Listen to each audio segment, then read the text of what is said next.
Myra media Amar welcomes political analyst KS Prasad. నమస్తే sir. నమస్తే అండి. సార్, చంద్రబాబు నాయుడు గారు ప్రెస్ మీట్లో మాట్లాడుతూ సూపర్ సిక్స్లో ఇచ్చిన భాగంగా హామీలు నెరవేర్చాలి అంటే సంపద సృష్టించాలి అంటే కేంద్రం అప్పులు ఇవ్వాలి, అప్పులతో రాజధాని కట్టాలి, రాజధాని కట్టిన తర్వాత సంపద సృష్టించాలి, మినిమం 10-15 ఏళ్ళు పట్టే అవకాశాలు ఉన్నాయనే డెలిబరేషన్లు వచ్చేలాగా ఆయన మాటలు నడిచాయి ఆ ప్రెస్ మీట్ అమాంతం కూడాను. ఏం సార్ అసలు ఆ వ్యాఖ్యలను ఎలా చూడాలి? దిస్ ఈజ్ వేర్ ఒక వ్యక్తి వల్ల, ఒక పబ్లిక్ పాలసీ వల్ల ప్రజల జీవితాలే మారిపోతాయి, తారుమారవుతాయి. మీరు అనుకుంటారా ఏముంది 5 ఏళ్లు కదా పోయిందని? 5 ఏళ్లు కాదు పోయింది, 5 ఏళ్లు విలువైన సమయం పోయింది.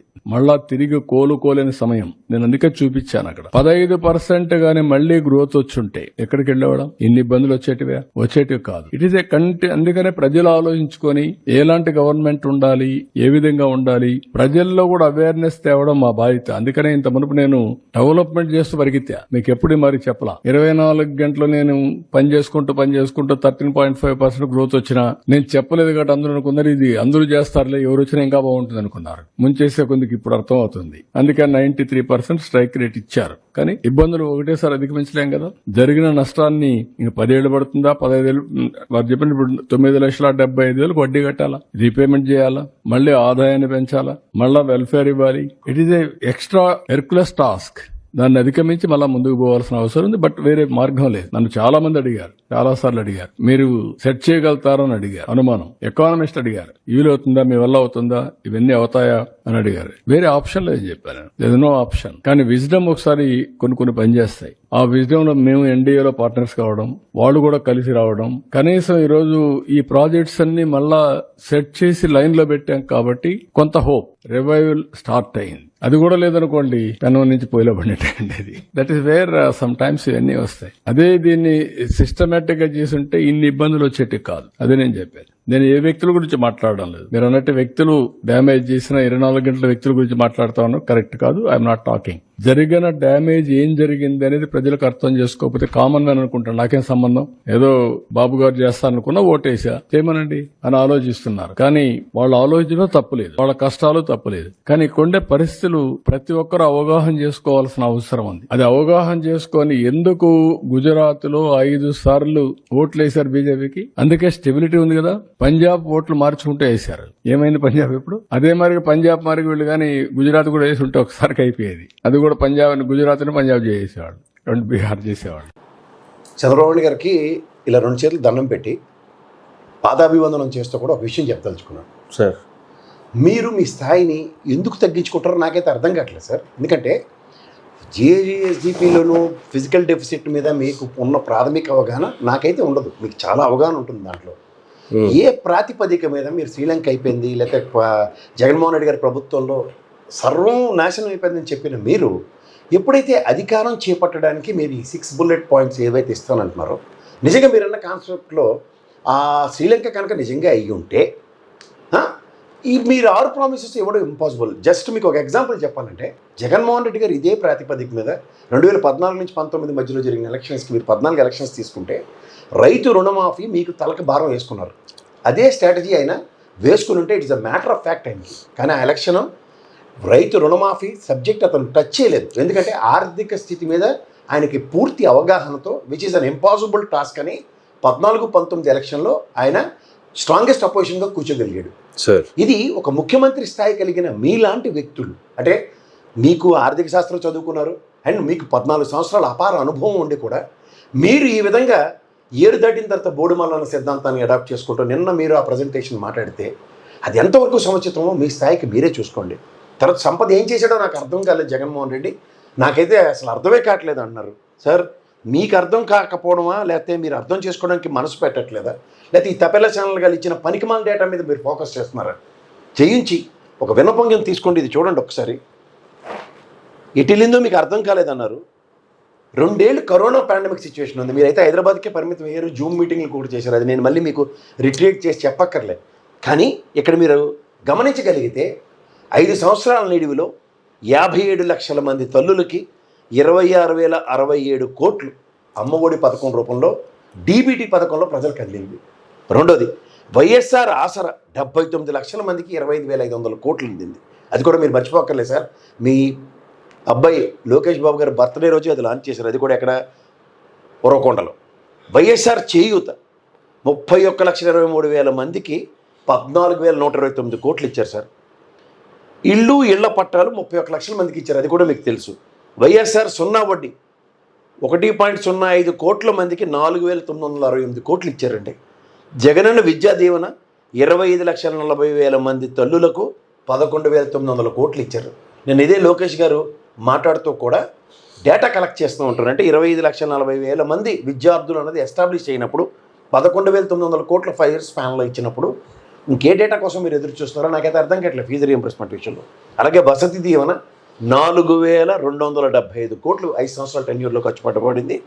కాపు నేస్తం 2,028 కోట్లు, ఈసీబీ నేస్తం 1,257 కోట్లు, పింఛన్లు మొత్తం 66,34,000 మందికి 84,730 కోట్లు, జగనన్న తోడు 2,610 కోట్లు, జగనన్న చేదోడు 404 కోట్లు.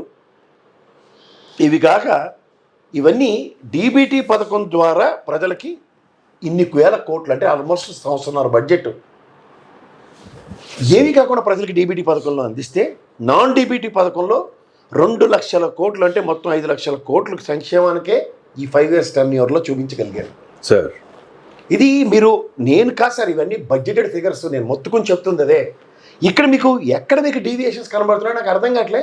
వై యూ కెనాట్ ఇవాళ మీరు 6,47,000 కోట్ల అప్పులను ఎస్టాబ్లిష్ చేసిన తర్వాత కూడా ఇంకా దానికి ఇంకా మసిపూసి మారేడికాయ చేస్తామని, తర్వాత ఈ 6 ప్రామిసెస్ మీరు గ్యారంటీకి డెలివరబుల్స్ కింద మీరు ఎస్టాబ్లిష్ చేసుకుంటూ ఎలక్షన్ని 164 స్థానాలతో కాంకర్ చేసిన తర్వాత దీనికి ఒక ప్రణాళిక లేకుండా మీరు ఈ విధంగా ఉన్నారంటే ఎంత ఆశ్చర్యకరంగా ఉందంటే అంత ఆశ్చర్యకరంగా ఉంది. ఎందుకంటే మీ స్థాయికి మీరు తగ్గించుకోవడమే అది. ప్రణాళికాయుతంగా అవలంబించవలసిన ఏ పథకాన్నైనా సరే స్పాన్ ఆఫ్ నో టైంలో ఎలా అవలంబించిన చరిత్ర ఆంధ్రప్రదేశ్లో ఉంది. ఉదాహరణకి ఉచిత కరెంటు కానీ, ఆరోగ్యశ్రీ కానీ, అయితే పిల్లలకి ఫీజు రీయింబర్స్మెంట్స్ కానీ, ఇలాంటివన్నీ మనం వాస్తవంగా అతి దగ్గరలో చూసిన తర్వాత కూడా ఈ డెలివరబుల్స్ మీద మీరు ఎక్కడ మాట్లాడుతున్నారో నాకైతే అర్థం కావట్లేదు. తర్వాత కమింగ్ అంటూ ఇన్ఫ్రాస్ట్రక్చర్ ప్రతిదీ మీరు ప్రతిసారి అవహేళన చేస్తూ ఉంటారు. నాడు నేడు స్కూళ్ళు అభివృద్ధి మీకు కొట్టొచ్చినట్టు మీరే, నేను కూడా కదా పవన్ కళ్యాణ్ గారు లోకేష్ గారు వెళ్ళే సంభ్రమాశ్చర్యాలకు గురవుతున్నాను. నేను చాలా విశ్లేషణలో చెప్తున్నాను ఈ విషయం. English medium CBSE bilingual text books, uniforms, digital class rooms, Byju's కండక్ట్ కూడ్, ట్యాబ్లు, పౌష్టికాహారం, ఇవన్నీ మనం కళ్ళ ముందు చూసాం సార్ 5 years టెన్యూర్లో.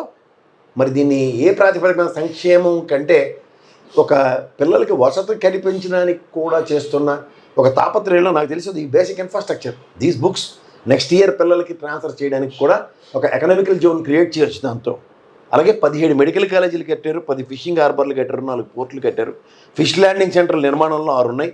రాష్ట్రం గుండా 3 ఇండస్ట్రియల్ కారిడార్లు, విశాఖ చెన్నై, చెన్నై బెంగళూరు, హైదరాబాద్ బెంగళూరు, 12,000 కోట్ల 6 పారిశ్రామిక పార్కులు అభివృద్ధి చేశారు. 25 లక్షల ఆరోగ్యశ్రీ పెంచారు కళ్ళ ముందు. ఉద్దానం సూపర్ స్పెషాలిటీ 742 కోట్లు. What you call it is an infrastructure. తిరువూరులో డయాలసిస్ సెంటర్ పెట్టారు, కొండూరులో మినీ డయాలసిస్ సెంటర్ పెట్టారు, 2,14,000 ప్రభుత్వ ఉద్యోగాలు కల్పించారు. స్టాటిస్టిక్స్ నేను చాలా ఇప్పుడు మళ్ళీ చదువుతాను కూడా నేను మీకు హెడ్డింగ్లకి అని చెప్పి 4,50,000 మంది అవుట్ సోర్సింగ్ కాంట్రాక్ట్ ఉద్యోగులకి ఎంప్లాయ్మెంట్ క్రియేట్ అయింది. 16 లక్షల ప్రైవేటు ఉద్యోగాలు, ఎంఎస్ఎంఈలు, ఇండస్ట్రియలైజేషన్ 1,05,000 కోట్లతో కలిపినాయి. అది కూడా డేటా చదువుతాను ఇప్పుడు మళ్ళీ. 5,000 కోట్లతో భోగాపురం అంతర్జాతీయ విమానాశ్రయం మీరు కంటిన్యూషన్ మీరు చేస్తున్నారు. అది ఇన్ఫ్రాస్ట్రక్చర్కి డబ్బులు ఖర్చు పెట్టకుండా మీరు కానీ ఈ జగన్ ప్రభుత్వం కానీ ఎక్కడి నుంచి వస్తాయి సార్ మనకి ఇన్ఫ్రాస్ట్రక్చర్స్? మొత్తం మీరు వస్తేనే అభివృద్ధి చెందుతుంది, మీరే క్రెడిట్ తీసుకుందాం అనుకుంటే వాట్ వెయిట్ ఈస్ అంటే ఇది tenure of 5 years Jaganmohan Reddy టెన్యూర్లో ఖర్చు పెట్టింది అది ఇన్ఫ్రాస్ట్రక్చర్ కాకుండా మీరు అబాస్పాలు చేద్దామని కాన్సెప్ట్ ట్రై చేస్తామంటే హౌ లాంగ్ ఇట్ ఈస్?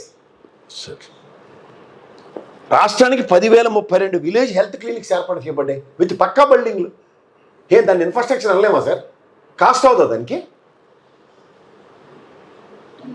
50 ఇళ్లకు ఒక వాలంటీర్ అంటే 2,06,000 మందికి ఒక 5,000 హానరోరియంతో రాష్ట్ర ఖజానా నుంచి ఖర్చు పెట్టిన డబ్బులే కదా. I'm talking about accountability. 2,000 జనాభాకి ఒక సచివాలయం కట్టారు, ఒక ఇన్ఫ్రాస్ట్రక్చర్ బిల్డింగే కదా, పక్కా బిల్డింగ్. కావాలంటే మీ వాళ్ళు ఎరగొట్టిన గుణపాలతో ఎరగొట్టిన ఆ శిలాపలకాలు గమనించుకోమనండి. 2,200 జనాభా ఉన్న దగ్గరికి అగ్రిగేట్ ఒక సచివాలయం. I will consider it is an infrastructure for us. 1.4 లక్షల మంది ఉద్యోగాలతో 15,000 గ్రామ సచివాలయాలు. అది మీరు చూశారు కదా, మీ నెలలోనే 1,27,000కి నోటిఫికేషన్ ఇచ్చారు. సబ్సిక్వెంట్ యాడెడ్ గతంలో రెగ్యులరైజ్ చేసింది, అది 1,40,000 తేలింది. వ్యవసాయానికి పెద్దపీట వేస్తూ 10,778 రైతు భరోసా కేంద్రాలు ఏర్పాటు చేశారు. రైతు భరోసా కేంద్రం కూడా సచివాలయంలో ఒక పార్ట్ అండ్ పార్సల్లా ఓ ఇన్ఫ్రాస్ట్రక్చర్ బిల్డింగే క్రియేట్ అయ్యి ఉంది అక్కడ. సో ఇవన్నీ మీరు ఎన్నిసార్లు చెప్పినా సరే నాకు కంఠశోసే. కానీ మీరు ప్రసక్తిగా ఒక పవర్ పాయింట్ ప్రజెంటేషన్ 4 రోజుల కోసం తీసుకొస్తున్నారు. ఎవరు ఇస్తున్నారో మీకు డేటా తెలియట్లేదు కదా సార్. ఆ డేటాలో శాంచువిటీని మీకు మీరే తెలుసో తెలియకో టక్కని ఒక ఉప్పు కళ్ళు కారవడ పాలు వేసిన దేశం పల్లెత్తి మాట అనేసి వెళ్ళిపోతున్నారు. మీరు చూసుకుంటే సార్, ఇప్పుడు ఫిజికల్ డెఫిసిట్ మీరు మాట్లాడుతున్నారు, దానికి జీడిపి ఎన్నిసార్లు చెప్పాను నేను. మీరు 14-19 మీరు ఇచ్చే టైంకి ఆదాయం చూసుకుంటే 17-18కి 1,39,289 ఎన్హాన్స్ చేయగలిగారు రాష్ట్ర విభజన నుంచి చూసుకుంటే. వేరే జగన్మోహన్ రెడ్డి 22-23కి వచ్చేసరికి 2,19,518 కోట్లకి పెరిగింది కదా. స్పాన్ ఆఫ్ నో టైం దగ్గర 80-90 వేల కోట్లు స్థానికంగా ప్రతి వ్యక్తి ఆదాయం పెరుగుదలకి ప్రభుత్వ కృషి లేకుండా ఎలా ఉంటుంది సార్? మీరు చెప్పింది కాదు కదా డేటా. ఇప్పుడు ఉద్యోగ కల్పన నేను ఇందాక చెప్పిన డేటాలో మీరు చూసుకోగలిగితే 2,36,502 ఉద్యోగాలు చదవమని చదువుతాను, నాకేం అభ్యంతరం లేదు. Group 1 110, group 2 897, non gazetted 137, education డిపార్ట్మెంట్లో 22,297, జిఎస్టీ 4,534 పాతది, ఎప్పటిది 98, జిఎస్టీ 2008 2,193, డిఎస్సి 2024 6,100, బీఈడీలు 3,784, స్పెషల్ డిఎస్పి ఇతరత్ర 1,802, పోలీస్ శాఖ 6,511, మెడికల్ ఆఫీసర్స్ 1,247. ఈ మెడికల్ సంగతి మీకు తెలుసు కదా సార్. 0 రిక్రూట్మెంట్ పాలసీ అడాప్ట్ చేసి వేకెన్సీ అయిన వెంటనే త్వరలో రిక్రూట్మెంట్ పాలసీ తీసుకొచ్చారు కదా. Medical officers 1,247, homeopathy officers 53, staff nurses 60,457 మంది, ఇతర డిపార్ట్మెంట్లో 387, సచివాలయ ఉద్యోగులు 1,26,000. ఇందాక లెక్క చెప్పింది అదే. మీరు భర్తీ చేసిన చెప్పమంటే 247 గ్రూప్ 1, గ్రూప్ 2 1428, డిఎస్సి 17,500, పోలీస్ శాఖలో 7,821, ఇతర శాఖల్లో 7,884, టోటల్ 34,780 మందిని మీరు రిక్రూట్ చేశారు గవర్నమెంట్ సెక్టర్ పరంగా. జాబ్ క్యాలెండర్ అంటే లోకేష్ గారు చెప్పినట్టు జనవరికి రాలేదు, జగన్మోహన్ రెడ్డి గారు చెప్పినట్టు కూడా జాబ్ క్యాలెండర్ రాలేదు. బట్ రిక్రూట్మెంట్ స్పాన్ ఆఫ్ 5 yearsలో ఈ డేటా ఎక్కడికి పోతుంది సార్? మీకు ఇది మీరు స్థాయి కలిగిన వ్యక్తి అయ్యి ఉండి మీరు ఒకసారి వెనక్కి రెఫర్ చేసుకోకుండా. ఇప్పుడు పారిశ్రామిక ప్రగతి గురించి నేను మాట్లాడుతూ 1,00,000 సార్లు చెప్పాను ఇప్పటికీ. సార్ మీరు 38,000 కోట్ల దగ్గర పెట్టుబడి తీసుకురాగలిగారు సార్. 32,803 కోట్లు పెట్టుబడి తీసుకురాగలిగారు. మీరు సిఐ సమిట్లు ఇవన్నీ 19,50,000 అనుకుంటే దాని ప్రకారం 38,000 కోట్లు ప్రైవేట్, 38,000 ఉద్యోగులు ప్రైవేట్ సెక్టర్లో కలిపెడితే 1,103 కోట్లు పెట్టుబడులు గ్రౌండ్ అయ్యాయి సార్. స్పాన్ ఆఫ్ 19 to 24 మధ్యలో 3,47,000 మందికి ప్రత్యక్షంగా పరోక్షంగా ఉద్యోగం కల్పించబడ్డాయి. ఏది ప్రైవేట్ సెక్టర్లో చూసుకోండి కావాలంటే.